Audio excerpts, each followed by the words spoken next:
My name is Helena Voss. I am 68 years old and I live in Seattle, Washington, a city where the rain falls like an endless, melancholic song. Once, I was a meticulous accountant, carefully recording numbers in thick ledgers, every figure in its place, every calculation exact. That precision gave me a sense of order, of control.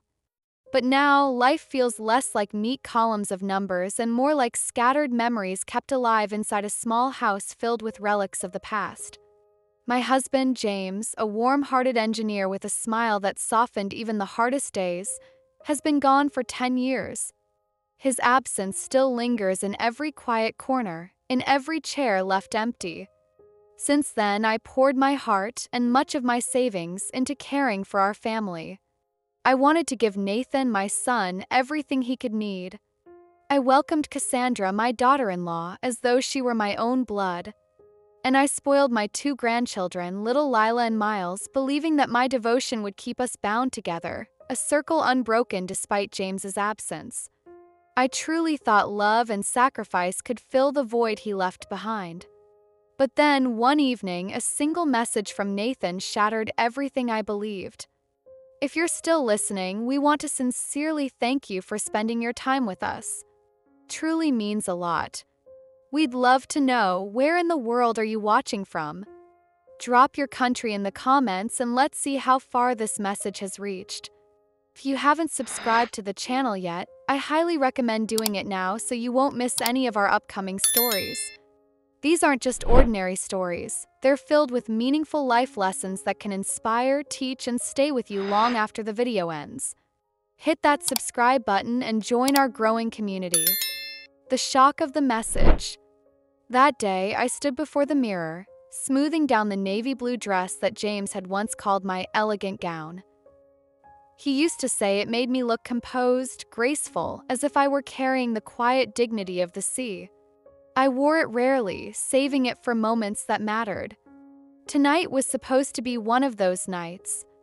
Cassandra, my daughter-in-law, was hosting a charity gala at the Fairmont Olympic Hotel, a grand affair with chandeliers and polished marble, the kind of event where Seattle's wealthy gathered to sip champagne and judge each other with polite smiles. I had contributed $20,000 to help her pull it off, to ensure she impressed the right people. It wasn't the first time. For years, I had funded dreams, patched holes, and covered extravagances in their lives, believing I was strengthening the family's foundation. Nathan had called me just the week before, his voice alight with excitement. "Mom, you have to come. There's going to be a special announcement." I remember smiling, my heart warm with anticipation. Perhaps they were expecting another child. Perhaps this evening would be about celebrating family, about sharing joy. I imagined myself holding Lila's small hand, Miles tugging at my sleeve, Cassandra offering a gracious smile. For once, I thought maybe I would feel included, essential, loved. Then the phone in my hand vibrated. A single message blinked on the screen. "Mom, I'm sorry, but you can't come to the gala tonight. Cassandra says you don't fit with the guest list." I read it once, then again, and again. My hand trembled, and the dress I had so carefully smoothed now clung awkwardly as if it too no longer belonged. Not fit? How could I not be fit? I was the woman who had written the check for $150,000 to secure their house in Capitol Hill. I was the one who covered the down payment for Cassandra's gleaming SUV. I paid for Miles's private school tuition, for Lila's ballet lessons, for vacations in Hawaii that I myself never attended. Every corner of their lifestyle bore my fingerprints. And yet, here I was, suddenly disqualified from their world. It wasn't the sting of being excluded from an event. It was the realization that in their eyes, I was not part of the family's image, merely its silent financier. My chest tightened, not with the sharp pang of heartbreak, but with a hollow, suffocating weight of betrayal. I sank into the old armchair by the window, my body heavy with disbelief. The rain tapped against the glass, steady and merciless, as if echoing the words in that message. My gaze drifted to the mantel where a framed photograph rested. Puget Sound shimmered in the background, the sea and sky folding into one another. In the foreground, James's arm wrapped securely around my shoulder. Nathan, then just a boy, grinned with the carefreeness of a child who had not yet learned the cruelty of ambition. James's voice came back to me as clear as if he were in the room. "Helena, never let anyone diminish you, not even our son." But I had not listened. For 10 years I had believed that if I gave enough, my money, my time, my loyalty, love, and respect would follow. I thought generosity could buy permanence, that sacrifice could build a bond unbreakable. Now, in one message, it was clear: I was not a pillar in their lives. I was an afterthought, a shadow. And as I sat there, the photograph in my lap, the truth pressed down on me. I was no longer the mother, the grandmother, the guardian of family ties. I was simply the outsider, the unwanted guest in a house I had helped build. And worse still, this was only the beginning. Behind Cassandra's polished smile and Nathan's silence, there was a secret waiting to be revealed. A secret that would cut deeper than this single message. A secret that, once exposed, would change everything. The sleepless night. That night, sleep refused to come. I lay beneath the quilt James and I had chosen decades ago, listening to the steady patter of rain against the roof. My mind circled endlessly around the message Nathan had sent, those cruel, clipped words that had banished me from the gala. My chest rose and fell with shallow breaths, the silence of the house pressing in like a weight. Finally, unable to bear the stillness, I rose. The floorboards creaked softly under my steps as I crossed the room and opened my laptop. The glow of the screen lit the lines of my face, reflected faintly in the darkened window. I checked my inbox, expecting nothing but the usual bills, newsletters, and advertisements. But then, there it was. An email sent earlier that evening, labeled for Nathan, but by mistake I had been copied in. The sender, Cassandra. With hesitant fingers, I clicked it open. The words leapt out like a knife to the chest. "We cannot let your mother show up at the gala. My friends will laugh if they see her in that outdated dress. She doesn't belong in our world." I froze, staring at the screen. My face grew hot, blood surging to the surface, not from shame but from rage. So it wasn't only Nathan who had cast me aside. It was Cassandra who had orchestrated it, humiliating me in words sharp enough to leave scars. All the laughter we had shared, all the evenings I had sat with her over wine, encouraging her when she doubted herself, all the checks I had written without a second thought, none of it mattered. To her, I was a burden, a figure of ridicule, a relic she wanted erased from her carefully curated image. I shut the laptop with trembling hands and sat in silence. My heart thudded dully in my chest as I thought of the hundreds of thousands of dollars I had poured into their lives. $150,000 for their home in Capitol Hill, $30,000 for Cassandra's luxury SUV, tuition for Miles's education, checks for private lessons, insurance premiums, and even her golf club membership. Dentist appointments, beauty treatments, weekend getaways, endless expenses, all funneled quietly through my accounts. I pulled open the drawer of my desk, my fingers landing on a heavy binder labeled Nathan. Inside, page after page revealed the life I had been financing. The receipts from his failed startup venture, the invoices for roof repairs, the insurance policy for Miles's car, each one signed by me. 182 automatic payments. Month after month, my account bled money like a wound that never healed. I had told myself it was love, that it was my way of keeping us together. If I could just shoulder the weight, maybe they would never drift away. I believed sacrifice would build loyalty. That if I gave enough, they would never forget who made their lives possible. But as I looked at those receipts, the truth was undeniable. I had not bought love. I had merely rented their presence, their hollow smiles, their occasional thank yous. And now the lease had expired. In the silence of that midnight hour, something hardened inside me. The decision to change. Morning arrived with a gray, heavy sky. I moved through the motions of making coffee, the bitterness filling the kitchen like a companion to my thoughts. But beneath the ache of betrayal, there was a clarity I hadn't felt in years. I picked up the phone and dialed the bank. My voice was steady as I gave my name, my account number. "Good morning, Mrs. Voss," the banker said cheerfully. "How can I help you today?" I drew in a long breath. "I want to cancel all of my automatic payments. Every single one of them. 182. And I want to revoke my son, Nathan Harper's trustee authority over my accounts." On the other end, silence. Then a careful voice. "Mrs. Voss, that's a significant change. Are you certain?" "Yes," I said firmly, without hesitation. "I am certain." The moment I hung up, it was as if a weight had been lifted from my shoulders. The invisible chains I had worn for so long loosened. For the first time in years, I could breathe freely. But I knew I needed more than symbolic gestures. I needed protection. So I scheduled a meeting with Susan Grant, our family's longtime attorney. Susan had silver hair cut in a neat bob, and eyes that seemed to pierce through layers of pretense. When I entered her office, she studied me closely, her hands folded atop her desk. "Helena," she said gently, "what brings you in today?" I lowered myself into the chair, feeling the strength in my spine return. Then I told her. I told her about the message, about the email, about the years I had been reduced to little more than a dispenser of money. I spoke of my sacrifices, of James's warning, of the bitter realization that my generosity had bought me only contempt. Susan listened without interruption, her face unreadable. "Finally," she nodded. "It's time then." She pulled out a folder. "We'll establish an irrevocable trust. That way, your assets can't be touched without your will. No one, not Nathan, not Cassandra, can override it.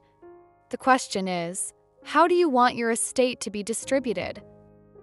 I hesitated for a moment, not from doubt, but from the weight of finality. 40% to Lila, I said at last. She's the only one who calls, who visits, who remembers me not for what I can give, but for who I am. 10% to the local arts foundation. They've given me more companionship in these past years than my own son has. "And Nathan?" Susan asked. "He'll get the minimum the law requires. And nothing more. The same for Miles. And Cassandra?" My jaw tightened. Not a cent. Not a penny. Susan's pen scratched across the paper, each line sealing my decision into permanence. When she was finished, she looked up at me. "You're certain?" I smiled faintly, the first true smile in months. "Yes. This time I'm certain." Walking out of her office, I felt lighter. The air tasted different, cleaner. For years I had believed my role was to give until there was nothing left of me. But standing there on the busy Seattle street, the drizzle misting my hair, I realized something else. Love cannot be purchased and respect cannot be bargained. It must be freely given or not at all. And if it is not, then the wisest choice is to stop wasting yourself on those who will never value you. For the first time in a decade, I wasn't afraid of what Nathan or Cassandra would think. I was done living as their silent benefactor. The woman who had walked into Susan's office was weary, diminished. The woman walking out was something else entirely, reborn, resolute, ready to reclaim her own life. Confrontation at the gala. I could not sit quietly, not anymore. That night, I reached for the navy blue dress James had loved, the one he had once called elegant, dignified, entirely you. I pinned on the small hat he had bought me during a trip to San Francisco, a piece that carried his memory like a blessing. With steady hands, I fastened the clasp of my pearl necklace, then stepped out into the Seattle night. The Fairmont Olympic was dazzling as ever. Its grand ballroom glowed with chandeliers and mirrored walls, polished until they shimmered like frozen stars. The air was thick with perfume and polite laughter, with the calculated warmth of Seattle's wealthy elite. Waiters glided between clusters of men in tailored suits and women wrapped in silk and satin. Champagne flutes balanced effortlessly on silver trays. And then I saw her. Cassandra stood near the stage, her scarlet silk gown catching the light, her smile trained and radiant. She was in her element, the center of her chosen world. But when her eyes caught mine, her face drained of color. Her perfect smile faltered, a crack in porcelain. Nathan stood beside her. He lowered his gaze the instant I met his eyes, as if ashamed, as if hoping invisibility would save him. I walked forward, my heels clicking against the marble floor. Conversations around me began to hush, curiosity rippling through the room like a tide. Without hesitation, I climbed the few steps to the stage. The MC, startled, tried to block me with a polite half-step, but I reached for the microphone in his hand, and for reasons I will never know, he surrendered it. The room fell silent. "My name," I began, my voice echoing, stronger than I expected, "is Helena Voss. I am the woman who paid $150,000 for the Harper family home, who purchased the SUV they drive, who has covered the tuition, the insurance, and yes, this very gala you are standing in tonight." A ripple of unease swept through the audience. Glasses stilled midair. Someone coughed nervously in the back. I drew a breath, steady and slow. "But tonight I was denied a seat among you. Denied because my eyes found Cassandra. I was deemed unfit for this world." The weight of silence was crushing. Cassandra's hand clenched around her wine glass so tightly I thought it might shatter. Her lips pressed into a thin, pale line.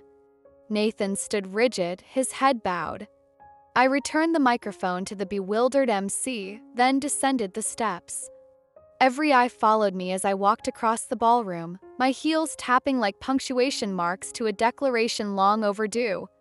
This was not revenge. It was liberation. A declaration that I was no longer a ghost in their story, no longer the silent benefactor erased from the narrative. For once, I had spoken my truth. The aftermath. The next morning, my phone buzzed incessantly. Missed calls, messages, voicemails stacking one atop another. From Cassandra, "Helena, we need to talk. This was all a misunderstanding. Please call me." From Nathan, his voice frantic in the recording, "Mom, why did you cancel the payments? The bank is threatening foreclosure on the house. Please, you can't do this. Think of the children." From Miles, curt and irritated, "Grandma, my credit card got declined. I'm stuck here. Fix this." But only one message was different. From Lila, "Grandma, I'm so sorry for what Mom and Dad did. I love you." Tears pricked my eyes as I read it. Lila, always gentle, always observant. She had been the only one who called just to ask how I was, who visited without expecting a gift in return. We met that afternoon at a cafe near the University of Washington. The place was filled with the smell of roasted beans and the murmur of students poring over textbooks. Lila walked in, her brown hair pulled back, her eyes a mirror of mine from decades ago. "Grandma," she whispered as she slid into the booth. She reached into her bag, pulled out her phone, and pressed play. From the small speaker came Cassandra's voice, sharp and cold. "Your mother is a nuisance. Just keep her happy, Nathan, and she'll keep paying. That's all she's good for." I closed my eyes as the words pierced me again, but this time there was no surprise, only confirmation of what I already knew. Lila reached across the table, her hand warm on mine. "I've seen how they treat you. I can't stand it anymore. I'm with you, Grandma. Whatever happens, I'm on your side." I squeezed her hand, tears spilling silently down my cheeks. "You are the only light in this storm, Lila." She smiled, though her eyes shimmered with her own unshed tears. But Cassandra was not finished. A letter arrived that evening, thick cream-colored stationery embossed with the logo of a prestigious law firm. Inside, the words were formal but venomous, a threat of legal action for breach of financial agreements within the family. I carried the letter straight to Susan Grant. She skimmed it, her eyes flicking across the paragraphs with growing amusement. Then she laughed, loud, genuine, unrestrained. "Helena, they have no case. None. You've given more than any court would ever consider reasonable. If anything, they should be thanking you for decades of generosity. This is desperation, nothing more." Her certainty steadied me. "Then respond," I said quietly, but with steel in my tone. "Make it clear. I owe them nothing. Not money, not loyalty, not silence." Susan leaned back in her chair, her smile faint but proud. "At last," she said. "You've stopped being their bank. Now you get to be yourself again." As I left her office, the drizzle outside had softened to a mist, brushing gently against my skin. For the first time in years, the rain felt cleansing, not mournful. I was no longer the woman hiding in the shadows of her own family. I was standing tall, visible, unafraid. And that, I knew, was only the beginning. The Journal of James. The rain drummed steadily on the roof that afternoon, the kind of gray Seattle drizzle that seeps into your bones. I had gone up to the attic with no real purpose other than to distract myself, shifting boxes of holiday ornaments and old clothes into neater piles. My hand brushed against a small leather-bound book wedged behind a stack of yellowing photo albums. When I pulled it out, I instantly recognized James's handwriting across the worn cover. I sat cross-legged on the dusty wooden floor and opened it carefully, as if time itself might shatter the fragile pages. The words leapt at me, his voice alive again through ink. "Helena, you deserve to live for yourself. Go to Alaska. See the northern lights. I want to imagine you laughing under that sky." The sentence blurred as tears filled my eyes. I wasn't crying from sorrow alone. It was something deeper, an ache of recognition. Somewhere along the years of giving, sacrificing, and bending myself into whatever shape my family demanded, I had forgotten the woman James once believed me to be. I pressed the book to my chest, my breath trembling. For years, my dreams had been practical, convenient, adjusted to what Nathan and Cassandra needed. But James's words rekindled an old flame inside me. He had always wanted me to experience life, not just endure it. The journal wasn't just a relic, it was a compass. I went downstairs with the journal still in hand and called Maggie Klein, my oldest friend, the kind of woman who lived boldly where I had lived cautiously. She answered on the second ring, her voice cheerful. "Maggie," I said, almost breathless, "remember that mountain trip you mentioned? I want to do it. And not just that, I want to see Alaska, Italy, everything James wrote about." There was a pause, then Maggie's laughter, warm and unrestrained. "Finally, Helena Voss wakes up. I'll go with you. We'll pack our paints, our boots, and our courage. It's about time." For the first time in years, I felt something shift. The weight of Cassandra's disapproval, Nathan's indifference, even the loneliness of my widowhood, it all seemed a little lighter. James had left me a message through time, and I was ready to follow it. Tense family meeting. A month later, the energy in my home changed again. Cassandra had called and insisted on a family meeting. Against my better judgment, I agreed, imagining perhaps this was her attempt at reconciliation. But when the day arrived, I opened the door to find not only Cassandra and Nathan, but also Miles, Lila, Cassandra's parents, her sisters, and even a couple of their friends trailing behind like an entourage. It wasn't a family visit, it was an ambush.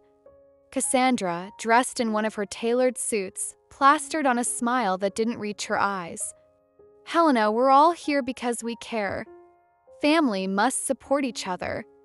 I scanned the crowded living room, every face expectant, waiting for me to nod, to surrender. Instead, I straightened my back. "This isn't a family meeting," I said calmly. "This is my house. And the only people I invited are Nathan, Cassandra, Lila, and Miles. The rest of you may wait outside." For a moment, the room froze. Cassandra's mother frowned. Her father muttered something under his breath. But my tone left no room for debate. Cassandra exhaled sharply and instructed her relatives to wait in the cars. They shuffled out reluctantly, casting me disapproving glances as they left. When the door closed, Cassandra's voice hardened. "Your decisions are destroying this family. My parents need money for their nursing home fees. Miles is about to lose his apartment. You've turned your back on us when we need you most." I looked at her steadily. "Cassandra, you're 42 years old. Nathan is 45. You both have careers. Miles is 22, capable of working full-time. Why are you all still depending on me?" Nathan lowered his head, avoiding my eyes. Miles shifted uncomfortably on the sofa. "I just don't know what to do, Grandma," he mumbled, his voice uncertain, almost childlike. Only Lila stayed quiet, her gaze meeting mine with something different, understanding, maybe even admiration. I turned back to Cassandra. "You speak about family, but tell me, when was the last time you called just to ask how I was? When was the last time Nathan invited me for dinner without expecting a check at the end?" The silence that followed was deafening. I could almost hear the rain against the window. I continued, my voice firm but not unkind. "Over the past years, I've paid for 182 separate expenses: mortgages, tuition, vacations, cars, even your utility bills. But you cannot purchase love or respect. At best, I rented your company." Cassandra's composure cracked. Her lips tightened, her face flushed. "You are selfish, Helena. All that money, and you hoard it instead of using it for your family." A weary smile tugged at my lips.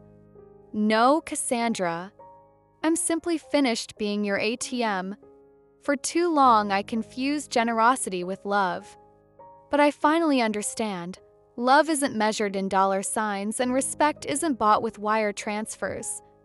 I saw Nathan's shoulders sag, as though some part of him recognized the truth but lacked the courage to defend me. Miles fidgeted, looking everywhere but at me. And Cassandra, her fury only deepened because she thrived on control, and I had just dismantled the illusion she built.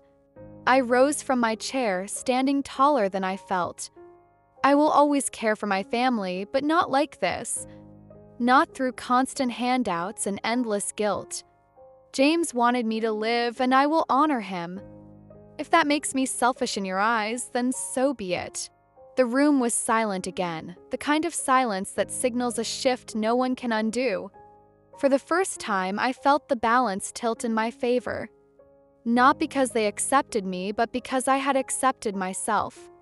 The journey to freedom.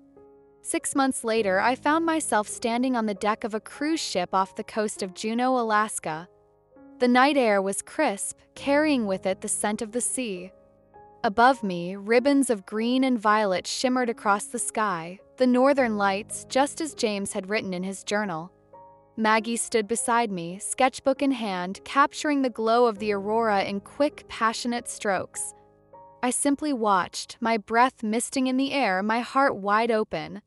This was the moment James had imagined for me, the moment I had once thought impossible. As I stood there, I thought about the 6 months that had passed since I chose to reclaim my life. Nathan and Cassandra had sold the Capitol Hill house and moved into a smaller apartment in Fremont. Cassandra now worked overtime, while Nathan was finally learning how to manage his own finances. Miles surprised us all. He accepted a part-time job at Susan's law office and, for the first time, seemed to be growing into his adulthood. And Lila, dear Lila, still called me every week, sharing her paintings and her dream of becoming an artist. I, too, had lived dreams long postponed. I had wandered through Tuscany, sipping wine on a balcony at sunset, writing in a journal the way Maggie always did. I had walked the narrow streets of Florence, stood before great works of art, and remembered that beauty was something to be experienced, not only admired from afar. Yet it was here, under the Alaskan sky, where James felt closest to me. It was as though he were smiling from somewhere beyond, proud that I had finally kept a promise to myself. the lessons I learned.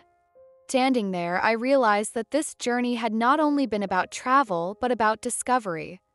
Along the way, I uncovered lessons that had been waiting for me all along. Love cannot be bought with money. For years, I poured finances into people who treated me as a resource, not as a human being. I now know that real love is shown in respect, gratitude, and presence, not in transactions. Family is defined by care, not blood. Cassandra shared my son's name, but not my heart. Meanwhile, Lila's quiet calls and Maggie's fierce loyalty prove that true family is made up of those who stand with you, not just those related to you. Self-respect is the foundation of freedom.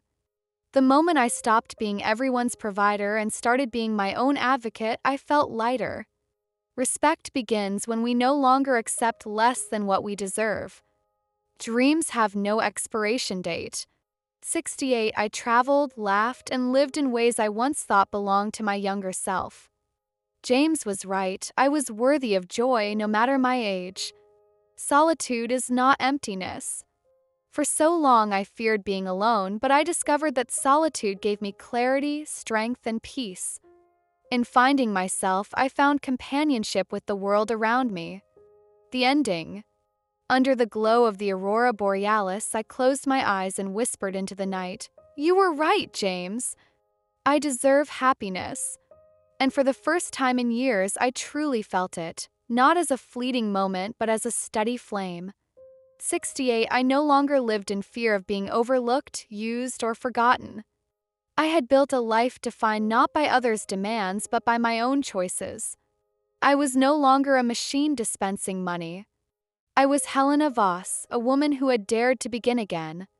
If my story has touched you, dear listener, let it remind you, you too are worthy of respect, of joy, of freedom. Don't wait for permission to live. If this journey resonated with you, please like, share, and subscribe so that more people can hear stories of resilience, healing, and hope. Together, we remind each other that it is never too late to reclaim our lives.